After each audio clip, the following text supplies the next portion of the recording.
because there's lots of opportunities that have come up Yeah. that we haven't really like followed, or like we're like, yeah, that sounds like a really cool idea. And then you either try to get it and it doesn't happen, or just that you just don't go for it. And then something else opens, like some other opportunity opens up, and then you kind of fall through that door. And I'd say that's the same kind of intuition that guides our work in general. Because we will start with an idea, and then all of a sudden it's like, well, I found this piece instead, like I found this wooden thing, this wooden head, as opposed to that glass kind of head we were thinking we'd find. Yeah. So why don't we use this? And then it's like, oh, well, since we got a wooden head, well, we can screw right into that. And then, so then it takes a whole new kind of life because of that kind of thing. I think that's, like you're saying, part of our process with our artwork is because we're kind of treasure hunters. When we're doing assemblages, we're collecting things for all kinds of different projects.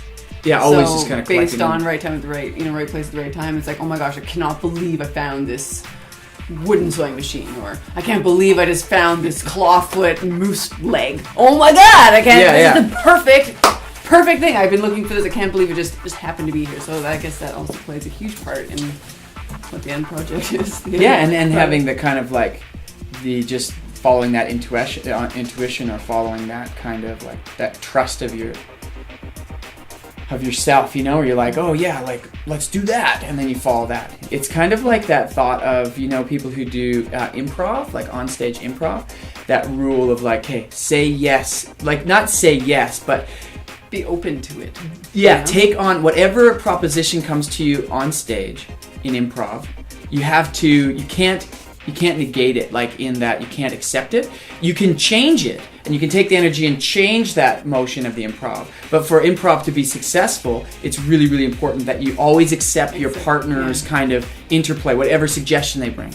So I think, and that's just something that, like, because we have some actor friends who are really like into improv, and that watching them and having talked to them, I think that's the same thing that works for us. Not necessarily on stage as far as live performance stuff, but in the studio, is like we're most successful when we take positive reaction to the suggestion by the other part of the team. That's like a constant collaboration, and critique, and we're always brainstorming ideas, and we feel comfortable now at this point after working together for so long. We just say words. Like if we're coming up trying to find a title for a show or a work, it's like, okay, just say a word, and then we branch off that, and we'll do that for a few hours. Sometimes maybe even days, we're on a road trip, we just throwing words out, and we'll write them down and make little sketches, and then that's where we get our best ideas, is because we're combining both minds, combining both uses of our creative thoughts. Yeah. So there's this ether between us, this kind of subspace, that kind of exists between people. And I think when you're open to being attuned to like what's coming in, and you're not just blocking thoughts, you're open to thoughts coming in and stuff, who's to say that it really like, you're not getting some psychic vibe from the other person in the room. Hi, I'm Jorden Doody. And I'm David Doody. Our last names sound so funny every time I say it.